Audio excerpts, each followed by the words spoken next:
aussi à Allo Médiation. Ça fait un petit moment qu'on avait envisagé cette réunion parce que je crois que la médiation peut devenir une arme stratégique dans la prévention de la corruption.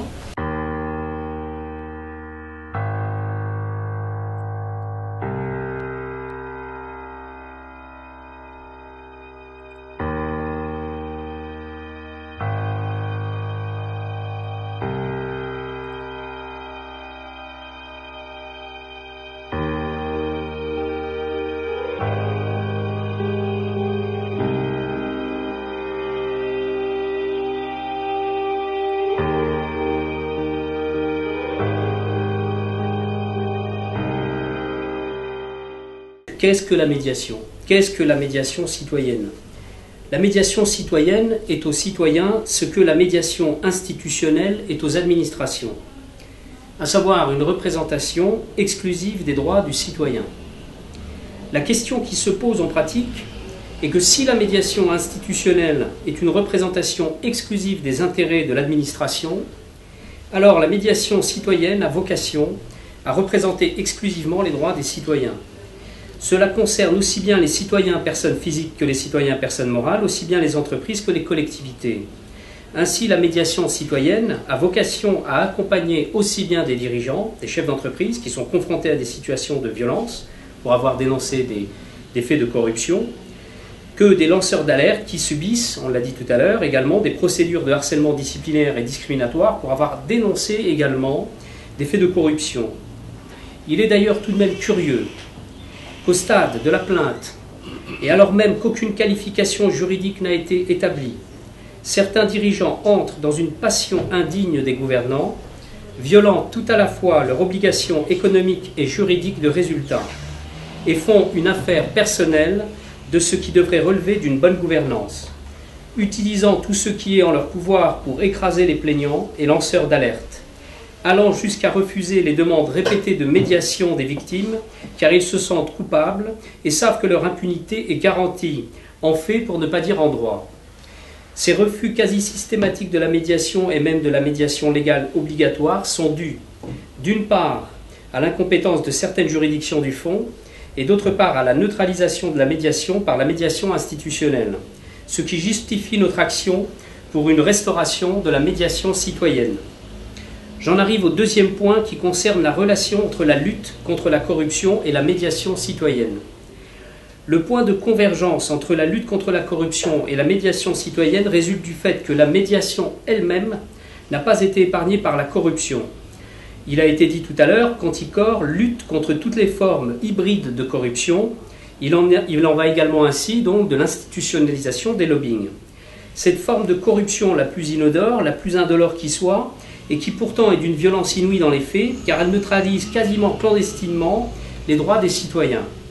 Ainsi, la médiation citoyenne depuis 40 ans fait l'objet d'assauts conjugués et répétés de la part de la médiation institutionnelle et judiciaire, lesquels ont donné naissance à des dispositions aussi absurdes qu'inconstitutionnelles.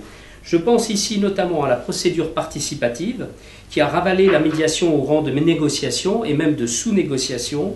Cette disposition, qui est une ineptie technique, juridique et morale, a le mérite de révéler que ses auteurs n'ont rien compris à la médiation. Il est important ici de souligner la question fondamentale de la médiation citoyenne, parce qu'on parle bien de restaurer la citoyenneté par l'entremise de la médiation.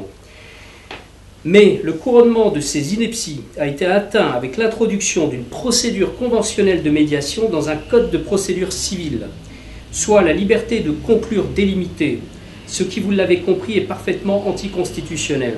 Ceci m'amène au troisième point, la neutralisation des droits des citoyens. Pourquoi avoir institué des formes hybrides de médiation comme il existe des formes hybrides de corruption, telles la médiation sociale, pénale, etc. Tout simplement pour neutraliser les droits des citoyens. Je ne parle pas des droits juridiques, puisque ceux-ci sont quasiment déjà neutralisés en amont par la complexification du droit et en aval par la multiplication des aléas juridictionnels. La neutralisation de la médiation par les institutions avait et a pour dessein d'anéantir les derniers droits auxquels les citoyens pouvaient prétendre, à savoir la reconnaissance de leurs droits moraux. Je rappelle qu'au niveau national, les dommages punitifs sont toujours interdits, sachant que s'ils sont interdits aux citoyens, certaines compagnies, elles, ont toujours recours à ces mêmes dommages via notamment des truchements juridiques tels la subrogation.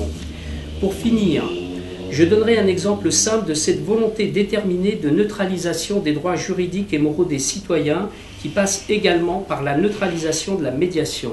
Je pense ici malheureusement au suicide. On parle de milliers de suicides et tentatives de suicide professionnels par an. L'exemple d'une entreprise de télécommunications est caractéristique de cette organisation de l'injustice à dimension collective.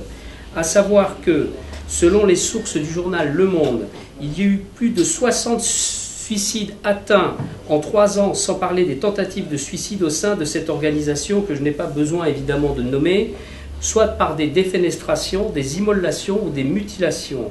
Le net plus ultra du cynisme de la neutralisation des droits des citoyens est que le dirigeant qui s'était vanté de sortir les salariés par la porte ou par la fenêtre a été relaxé pénalement, alors que l'intention coupable requise en matière pénale était par là même caractérisée. L'inaction ou l'action coupable des gouvernements envers des juridictions complaisantes a constitué un message fort aux dirigeants délinquants et aux dirigeants criminels, soit vous pouvez organiser la mise à mort des citoyens en toute impunité. Le fait que les entreprises que je viens de citer aient toutes été des entreprises publiques ne témoigne pas en faveur des institutions publiques. Au moment où je vous parle, des lanceurs d'alerte font l'objet de procédures de harcèlement d'une rare violence et, comme je viens de le dire, dans l'indifférence des pouvoirs publics et des juridictions qui n'assurent plus leurs fonctions. La médiation citoyenne devenant dès lors la dernière protection mise à la disposition des citoyens et des gouvernants responsables. Je pense donc que vous avez compris l'intérêt effectivement de la médiation citoyenne et l'intérêt du partenariat au jour d'aujourd'hui avec Anticorps.